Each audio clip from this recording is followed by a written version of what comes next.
When I stepped off the bus that morning, the air smelled like wet soil and jasmine, the same scent that always meant home to me. But that day, it didn't feel like home. I remember clutching the edge of my dupatta as I stared at the land across the road. My father's land, the one he'd told me would always be mine. There was a bulldozer standing there. A loud machine, its metal arm digging into the earth as if tearing open an old wound. I froze. My heart started to race. That land wasn't just soil and stone to me. It was my father's promise. My future. My anchor. "Excuse me," I shouted, rushing toward the men in dusty showers who were guiding the bulldozer.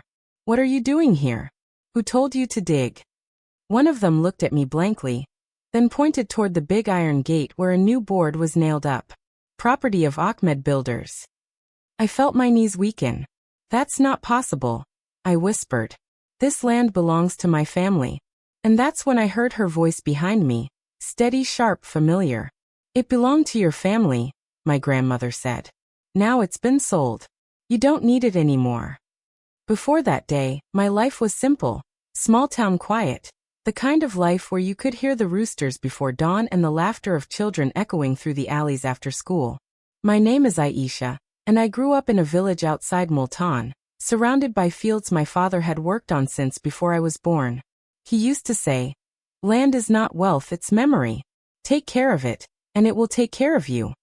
After he passed, I was just 16, and the only thing that kept me from falling apart was my grandmother, Ammi John. She was strong, practical, and sharp-tongued. The kind of woman everyone in the village respected, or feared. She took care of everything after his death.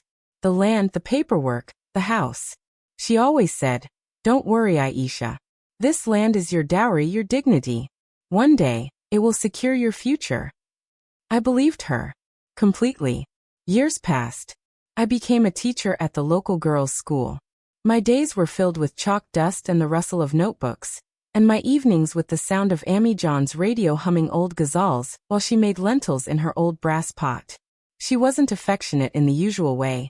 She didn't hug or fuss, but her care showed in smaller gestures. A cup of chai left by my bedside, or the way she'd always say, "You've worked enough today. Rest now." When I met Farhan, the man who would become my husband, it felt like life was finally giving me something gentle. He was kind, quiet, a civil engineer working in Lahore. He treated me with patience, something I wasn't used to. When he asked for my hand, Ammi John said little, only nodding once before whispering, "At least you'll have a good home now." She insisted the wedding be done quickly. "Before the monsoon ruins everything," she said. I didn't question it. I was too caught up in preparations, in the joy of starting a new life. The day after the wedding, we left for Lahore. I remember turning to look at her as we drove away. She stood at the gate, her white dupatta covering her head, expression unreadable. I waved. She didn't. I didn't know that would be the last time I'd see her standing there, as the guardian of everything my father left behind. It started with a phone call, 2 months after the wedding. Farhan was at work, and I was in our small apartment ironing his shirts when my old friend Hina called. Her voice trembled a little. "Aisha, is it true? Your grandmother sold the fields." I laughed softly. "What? No. That land's been in our family for generations." She wouldn't. There was a long pause. "That's what people are saying. The Ahmed family is building a housing project there. Everyone's talking about it." I frowned, confused. That can't be right. Ammi John would have told me.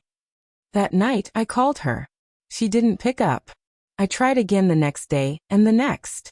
Finally, after 3 days, she answered. Her voice was colder than usual. "You keep calling, Aisha. Why? You're married now. Let us manage things here." I hesitated.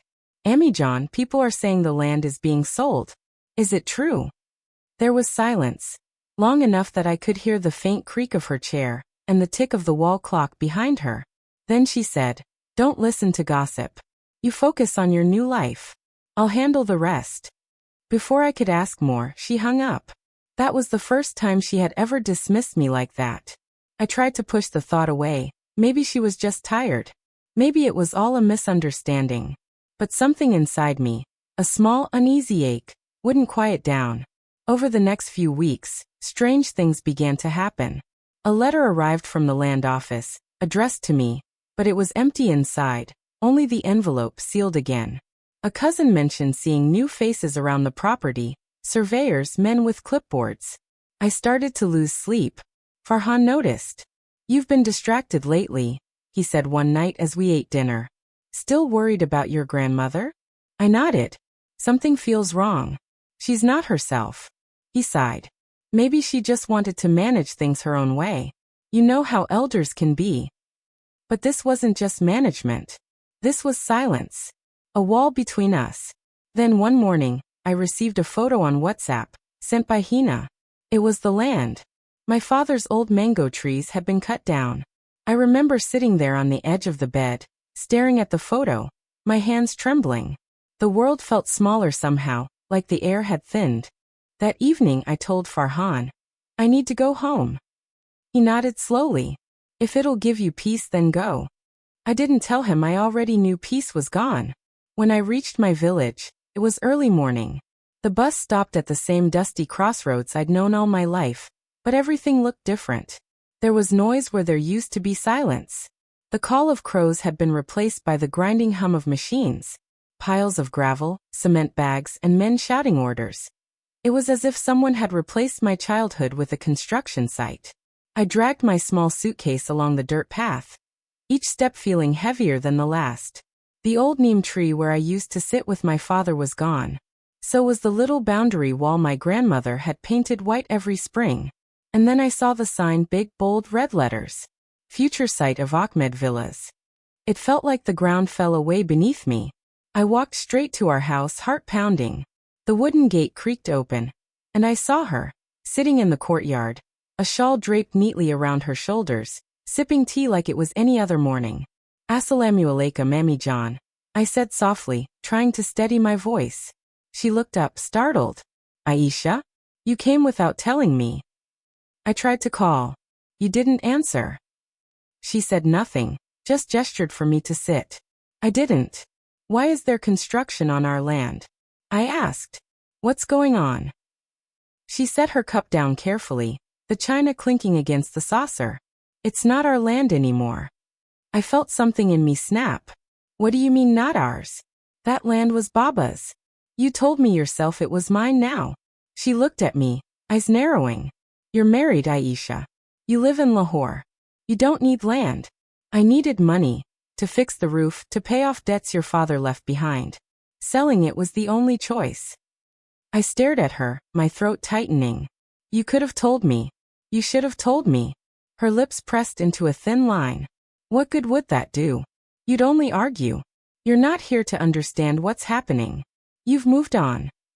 "No, Ammi John," I said, my voice trembling. "I haven't moved on. That land wasn't just dirt. It was Baba's promise. You made me believe it was safe." She turned away, eyes cold. "Promises don't pay bills." I could barely breathe.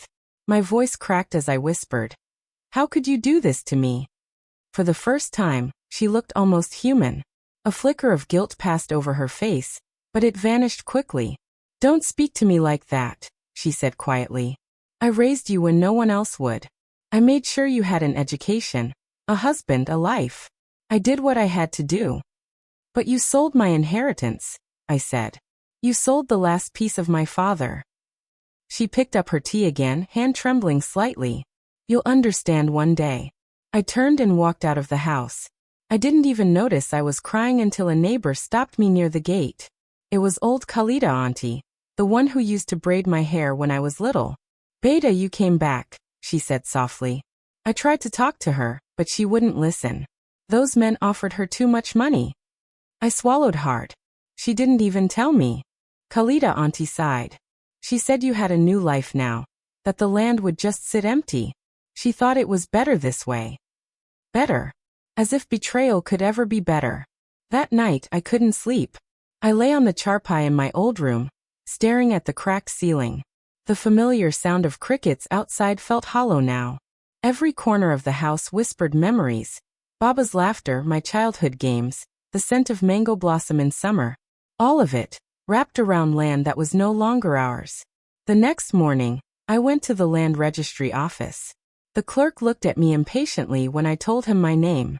Yes, the sale was finalized 2 weeks ago, he said, flipping through papers. Signed by your grandmother, legal guardian and next of kin. Legal guardian? I repeated. I'm not a child. He shrugged. Maybe she thought it was easier that way. He stamped a few pages and handed me a copy of the deed. My grandmother's shaky signature sat there in black ink, next to the buyer's neat, printed name. Ahmed Builders Private Ltd. I stared at it for a long time. My name wasn't anywhere on the document. I walked out of that office feeling empty, like the wind had blown straight through me. When I returned home, she was in the courtyard again, counting money from a brown envelope. I stood there watching her for a long time before speaking. Was it worth it, Ammi John? I asked quietly. She didn't look up. I told you it had to be done. With my name erased? My father's memory erased. She sighed, frustrated now. You don't understand the world, Aisha. Land doesn't feed you. Money does. Respect does. I did what was necessary. Necessary for whom? I asked. For me or for you? That made her pause. For the first time, she looked uncertain.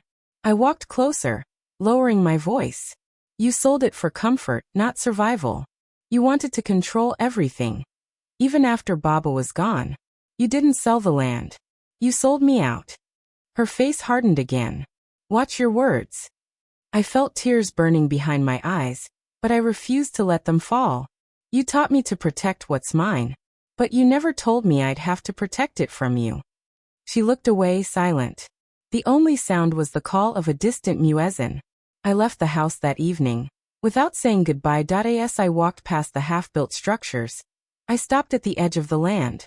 A single old tree still stood there, one of the few my father had planted himself. Its branches were bare, but I reached out and touched the bark anyway. I'm sorry, Baba, he whispered. I couldn't protect it. The wind picked up, rustling through the empty space where our crops once grew. I thought of how something so permanent could be taken away, not by strangers but by blood. That night, I went back to Lahore, carrying nothing but a copy of the sale deed, and a heart that no longer knew what home meant. Back in Lahore, I tried to pretend life was normal. But you can't pretend peace when your soul feels robbed. Farhan noticed right away. Every time he found me sitting by the window, staring into nothing, he'd say softly, "You're thinking about it again, aren't you?" "Idée juste note." He didn't press. He's the kind of man who believes silence heals. But silence doesn't heal betrayal, it feeds it. After a few days, I couldn't hold it in anymore. "I can't let her get away with it, Farhan," I said one night. "She used my father's name. She lied to me." He leaned forward, elbows on his knees. "You're right to be angry. But what can you do now? The sale's legal." "Legal doesn't mean right," I whispered. That night, I couldn't sleep. I sat at the small table in our living room, spreading out the documents I'd brought from the registry office. The paper smelled faintly of dust and ink, like the past refusing to die. I read every line, every clause, and there it was, buried deep in the legal text. My name had been listed in the previous record as the next heir after my father. That meant, legally, I should have been notified before any sale was made. But no one had informed me. My grandmother had declared me unavailable. She'd signed an affidavit saying I'd moved abroad permanently. Abroad. As if Lahore was another country. My hands shook as I held the paper. It wasn't just betrayal anymore. It was deception. The next morning, I visited a small legal aid office near my school. A friend had recommended a lawyer there, a young woman named Sana who handled property cases for women in inheritance disputes. She greeted me with a warm smile. "Tell me everything," she said, pulling out a notepad. I told her. Every detail. When I finished, she looked thoughtful. "Aisha, this is serious. If she declared false information on the affidavit, you can file a petition. The sale could be challenged." My heart skipped. "Really? Even though it's already done?" She nodded. "It's difficult but possible. It'll take time and courage. Are you ready for that?" I thought about my father. About how proud he used to look when I helped him measure the fields. About his words. Land is memory. Yes, I said quietly. I'm ready. That week, we filed a case. My grandmother's name was listed as Respondent 1. When I saw it printed there, her name next to mine on opposite sides of justice, something inside me broke all over again. When the legal notice was served, she called me for the first time in weeks. I hesitated before answering, my thumb hovering over the phone. Then I took a deep breath and picked up. Aisha, she said sharply. What is this nonsense? You're dragging family matters into court. I swallowed hard. You dragged them there first, Ammi John. I'm just trying to bring truth back. Her tone turned colder. You think you can shame me? You'll regret this. Her words stung, not because of their threat, but because I could still hear the woman who had once braided my hair behind them. This isn't about shame, I said quietly. It's about respect, the kind you taught me to have. I'm not your enemy, but you stopped being my guardian the moment you sold what wasn't yours. There was silence, then a small bitter laugh. You've changed, Aisha. No, I said. I finally learned. She hung up. I remember sitting there for a long time, staring at the phone, listening to the empty tone. I felt like I'd just buried something. Not her, but the version of her I used to believe in. Weeks turned into months. The case dragged on. There were hearings, documents, delays. Each time I had to see her in court, she looked smaller somehow, not physically but in presence. The woman who once ruled our family with an iron hand now sat quietly beside her lawyer, avoiding my eyes. The builders were summoned too. They admitted that they had never met me or sought consent. They only dealt with the grandmother. Sana argued brilliantly.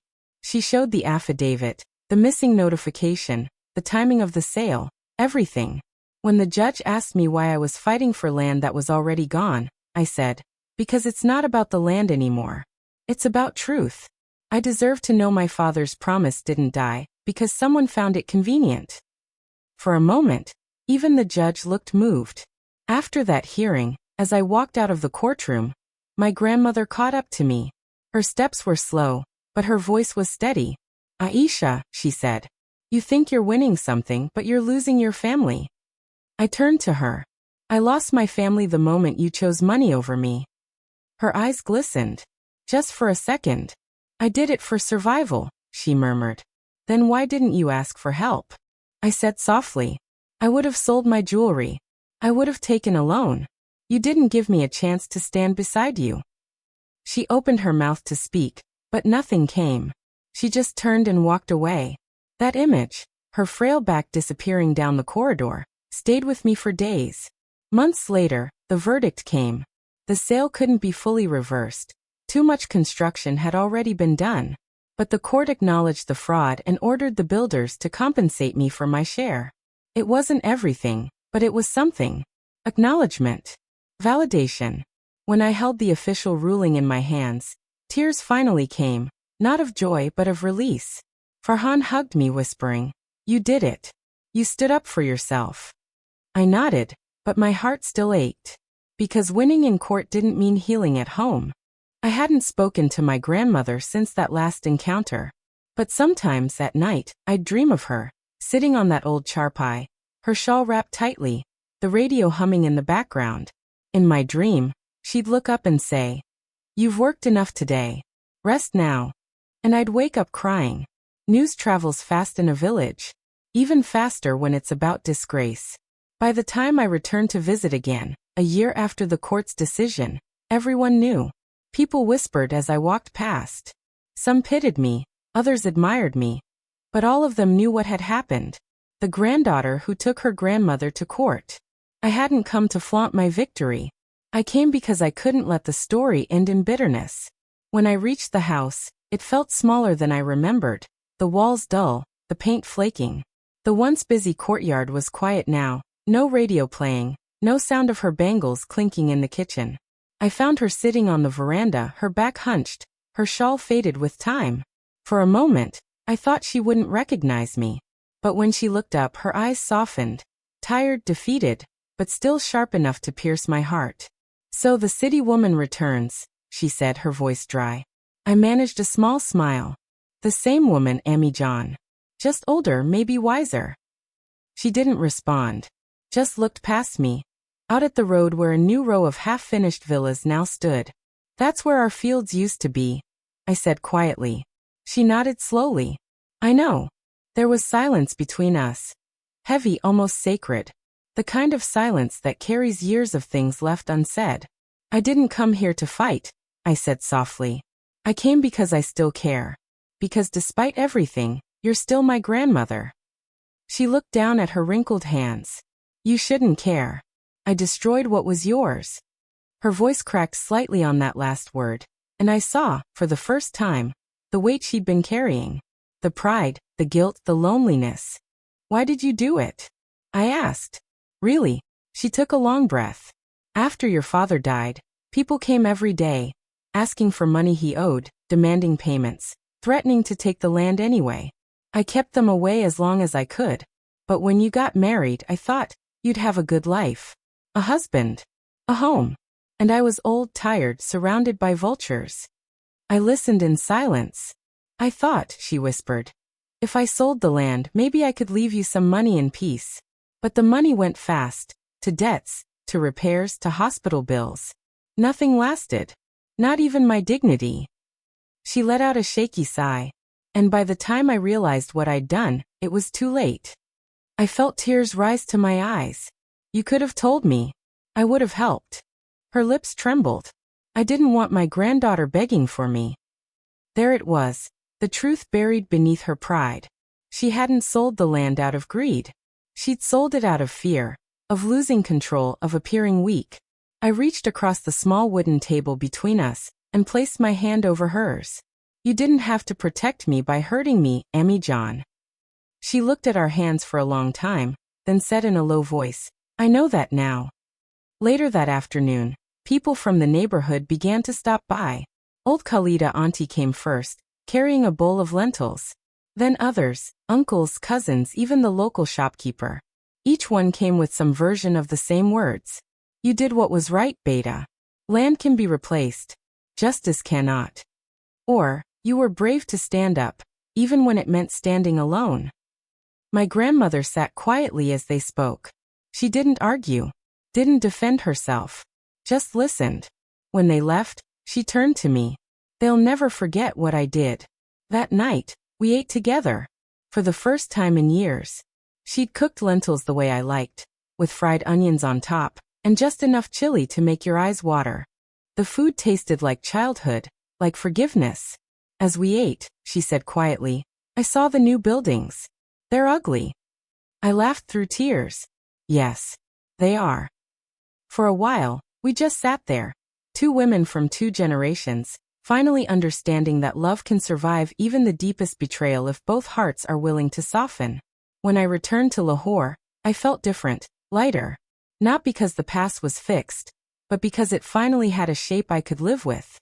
I used the compensation money to buy a small plot on the outskirts of the city. Not much, just enough for a garden and a modest home. Farhan helped me plant 2 mango trees there. So your father's memory keeps growing, he said. Every morning, I'd water them, watching the leaves sway gently in the breeze. The smell of wet soil brought me peace. It reminded me that roots matter. But sometimes, we must plant new ones when the old ones are lost. I still visited the village once every few months.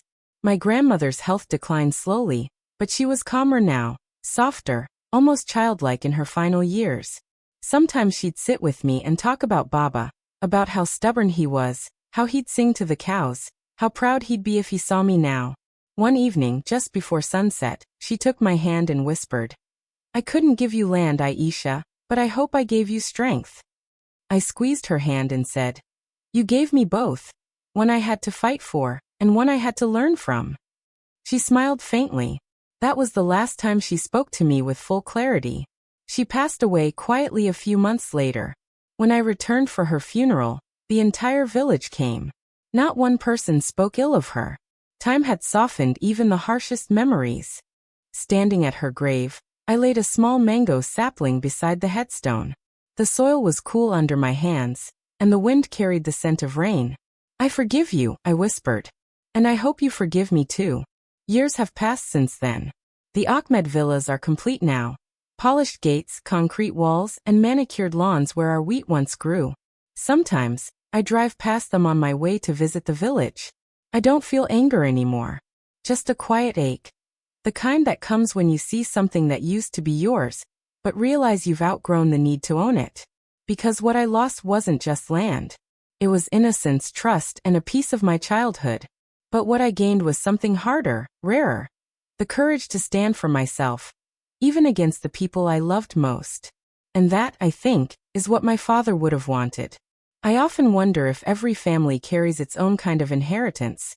Not just land or money, but silence, pride, and the pain of choices we never fully understand. When I look at those mango trees outside my home now, I think of both of them, my father and my grandmother. One taught me to hold on. The other taught me when to let go. Maybe that's what inheritance truly is. Not what we receive, but what we learn from what's taken. Would you have done what I did? Would you fight for what was yours? Even if it meant standing alone against someone you love? Tell me in the comments below.